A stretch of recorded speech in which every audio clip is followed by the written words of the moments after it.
वेड प्रेमाचे भाग 27. सर्व मुलांना तिथे जमलेले पाहून यशवंत उठले, नीलजवळ गेले आणि म्हणाले, तुमचं साखरपुडा निश्चित झाला आहे. हे ऐकून आश्चर्याने सर्वांचे डोळे विस्फारले. तर दुसरीकडे निशाचं हृदयाची धडधड वाढली. ती जायला वळणार होती, पण नीलने तिचं मुनगट घट्ट पकडला. सर्वांची नजर लगेच त्या दोघांकडे वळली. त्याच्या पकडीतून आपला मनगट्ट सोडवण्याचा प्रयत्न करत निशा कुजबुजली, नील, तुम्ही काय करत आहात? सगळे आपल्याकडेच बघत आहेत. तिच्याकडे न पाहता नील म्हणाला, जर मी आज हे बोललो नाही तर कदाचित मला हे कधीच बोलता येणार नाही. आई, बाबा, मामा, मामी, मला तुम्हा सर्वांशी एका गोष्टीबद्दल बोलायचं आहे. हे ऐकून सर्वांचे लक्ष पूर्णपणे त्या दोघांकडे वळले. राजला वरून दिसला. वरून चालत त्याच्या जवळ आला आणि त्याने अगदी हळू आवाजात कुजबुजले, मिशन यशस्वी. हे ऐकताच राजच्या चेहऱ्यावर एक कुटील हास्य उमटले.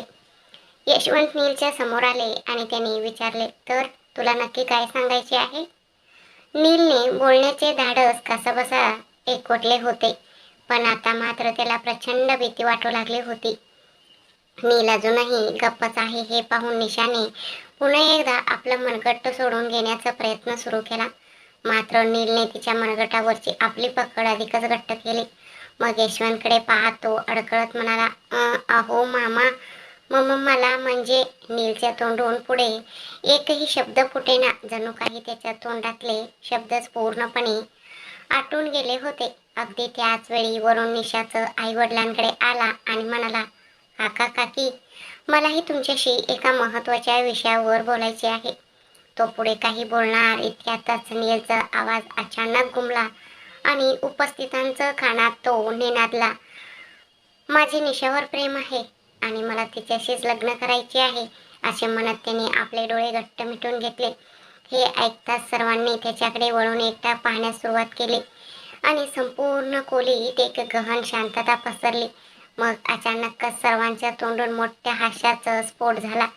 नीलने आपले डोळे उघडले. सर्वांना अशा प्रकारे हसताना पाहून त्याला जबरदस्त धक्का बसला.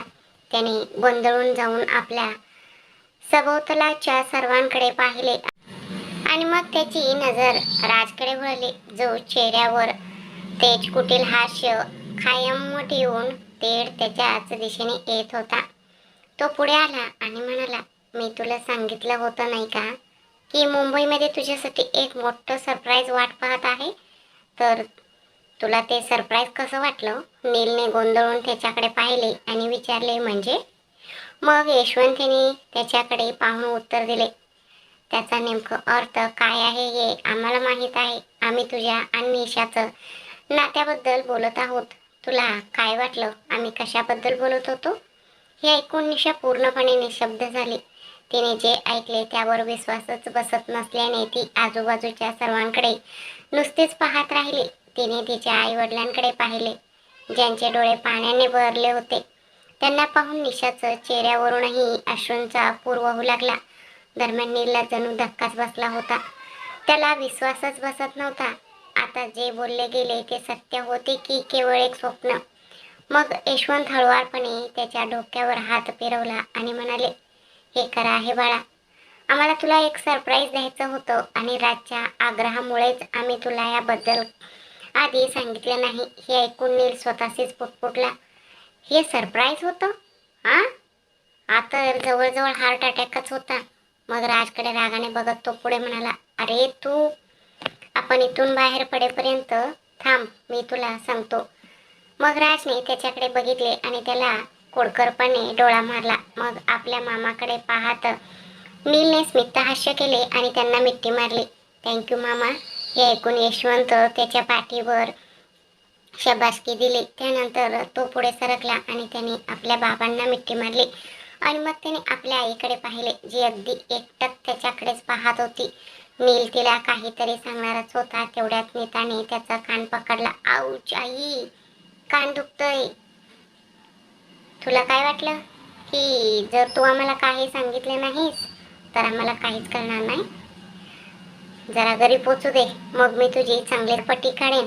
असे म्हणत तिने नीलला बाजूला सारले आणि ती निशूकडे गेली. तिच्या डोक्यावर मायेने हात फिरवत ती म्हणाली, ज्या दिवशी मी तुला पहिल्यांदा मंदिरात पाहिलं तेव्हापासूनच तू मला खूप आवडलीस. मला तेव्हाच खात्री पटली होती की माझ्या नीलसाठी मला हवी असलेली मुलगी अगदी तुझ्यासारखीच असायला हवी. अशी कोणीतरी जी त्या खोडकर पोराला चांगल्या प्रकारे सांभाळून घेऊ शकेल. हे ऐकून निशूचं डोळ्यात पाणी तरळले. तिने आपल्या स्वतःच्या आईवडिलांकडे पाहिले. मग नीताकडे वळून ती म्हणाली, प्लीज तुम्ही सगळे माझ्याकडे लक्ष द्या. मला तुम्हा सर्वांना काहीतरी सांगायचं आहे. हे ऐकून नील निशूकडे वळला. नीताने निशूच्या गालावर हात ठेवला आणि हळुवारपणे म्हणाले, तुला मला नेमकं हे सांगायचं आहे ना बाळा, की तू दत्तक घेतलेली मुलगी आहेस, की मिस्टर आणि मिसेस सूर्यवंशी यांनी तुला दत्तक घेतला आहे?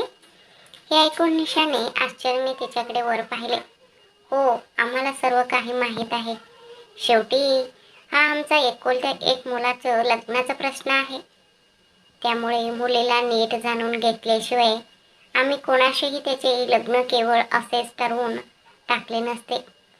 हे ऐकून निशाने आपली नजर खाली झुकवली आणि त्या निशाच्या जवळ गेली. प्रेमाने तिच्या डोक्यावरून हात फिरवला आणि तुला नेमकी याच गोष्टीची भीती वाटत होती ना, की तुझ्या बद्दलचे सत्य समजल्यावर दीदी हे लग्न नाकारेल?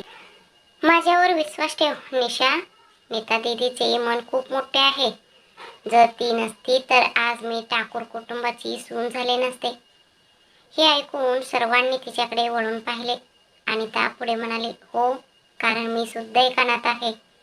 हे सत्य आहे, मी अनाथ आहे. तुझ्या पाठीशी इतके प्रेमळ आई वडील आहेत, पण माझ्यासाठी मात्र कुणीच नव्हते. ठाकूर कुटुंबानेच मला आश्रय दिला आणि आपला असं करून घेतले. हे ऐकून सर्वांच्या डोळ्यात अश्रू तरळले. तुम्ही खरोखरच ह्या जगातील सर्वोत्तम वहिनी आहात. आणि त्याकडे पाहत नीता हसत म्हणाली, दादासाठी तुमच्यापेक्षा उत्तम जोडीदार दुसरं कोणी असू शकले असते नसते. हे ऐकून अनिता हसली. त्यानंतर निशाकडे पाहत ती पुढे म्हणाली, तर मग आता ह्या लग्नाबाबत तुझ्या मनात कोणतीही भीती उरली नाही ना? हे ऐकून निशा पुढे सरकली, नीताला मिठी मारली आणि रडू लागली. अगं शांत हो, हा तर आनंदाचा प्रसंग आहे. तू का रडतेस? असे म्हणत तिने निशाचे अश्रू पुसले. निशा धावत गेली आणि तिने आपल्या वडिलांना मिठी मारली. त्यांच्या डोळ्यातही अश्रू तरळले होते.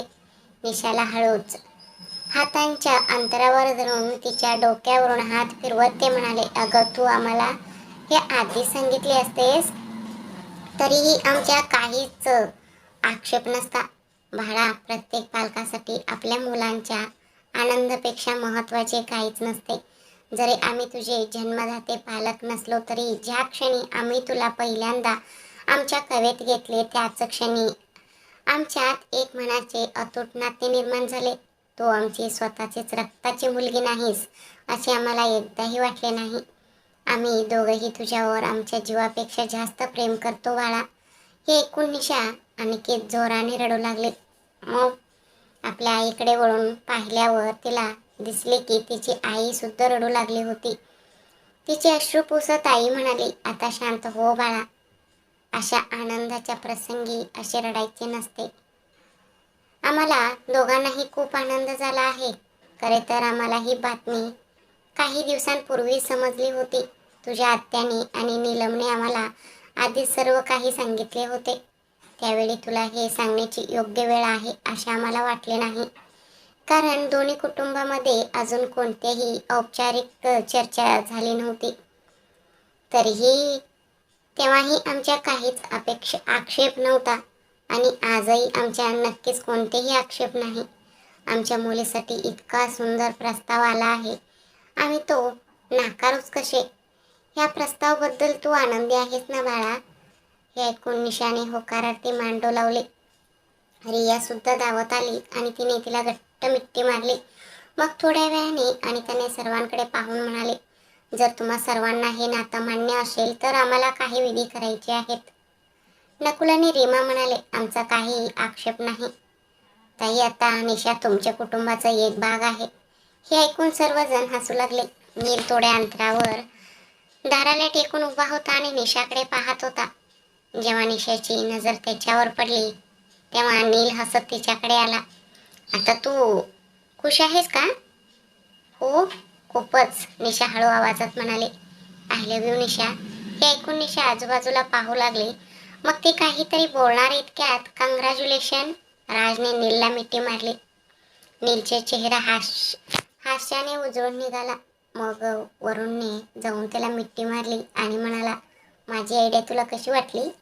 तसे हे सर्व राजनेच बनवलेले प्लॅनिंग होते. तोच तर मला हे करायला सांगितला होता, जेणेकरून तू सर्वांसमोर तुझ्या प्रेमाची कबुली देऊ शकशील. माझ्यावर काहीच राग धरू नकोस यार. तुम्ही दोघे भांडा, एकमेकांना मारा, तुम्हाला जे काही करायचं आहे ते करा, पण हे सर्व तुमच्या दोन भावंडांमध्येच ठेवा. तुमच्या ह्या बालचाळ्यांमुळे माझी गर्लफ्रेंड सलग 2 दिवस रुसून बसली आहे. ती माझ्याशी बोलायलाही तयार नाही. मला बेंगळूरला जायचं आहे आणि तेही लवकरात लवकर. हे ऐकून नीलने आपल्या डोळ्यांची बोवया उंचावून त्याच्याकडे रागाने पाहिले. वरून थोडा गोंधळलेला दिसला. मी तुला सांगणारच होतो, पण मला त्यासाठी वेळच मिळाला नाही. असो, ते आता विसरून जा. तसं तुम्हा दोघांची अभिनंदन. हे ऐकून नील आणि निशा हसले. निशाकडे पाहत राज म्हणाला, आज संध्याकाळी 5 वाजता सर्वजण बेंगळूरसाठी निघणार आहेत. मात्र आम्ही दोघे उद्या सकाळी निघायचं ठरवलं आहे, कारण मला आज संध्याकाळी रियाला भेटायचं आहे. तू रियाला सोबत घेऊन आम्हाला भेटायला येऊ शकशील का प्लीज? तुला घ्यायला नील येईल. निशाने संमतीदर्शक मान हलवली. नीलने राजकडे डोळे बारीक करून पाहिले. मग निशाकडे पाहत राज विचारले, तुम्ही परत कधी येणार आहात? मग निशा म्हणाली, आम्ही 4 दिवसात परत येऊ. तेवढ्यात नील मोठ्याने म्हणाला, काय 4 दिवस? हे काय नाही, उद्या तुम्ही बेंगलोरला येणारच आहात. तुझं डोकं फिरलं आहे का? निशा आणखी काही बोलणार तोच नीलच्या आईने त्या दोघांनाही हाक मारली.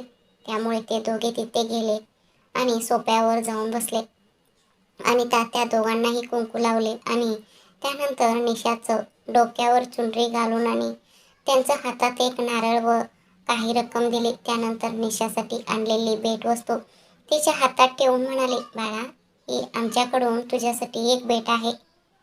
त्यानंतर नीता कुंकू लावत त्यांच्या कुटुंबातील पारंपरिक बांगड्या निशाच्या हातात चढवल्या आणि तिला 51,000 रुपयांची रक्कम दिली. निशाचे आई वडीलही पुढे आले आणि त्यांनी त्या दोघांनाही कुंकू लावला. तसेच नीलला भेट म्हणून काही रक्कम आणि सोन्याची अंगठी दिली. त्यानंतर ते जोडपे उभे राहिले. सर्वांच्या पाया पडून त्यांनी आशीर्वाद घेतले. थोड्या वेळाने पंडितजीशी चर्चा केल्यानंतर असा निर्णय घेण्यात आला की साखरपुड्याच्या शुभमुहूर्त हा राजच्या संगीत समारंभाच्या दिवशीच ठेवला जाईल. हे ऐकून सर्वांचे चेहरे आनंदाने उजळून निघाले.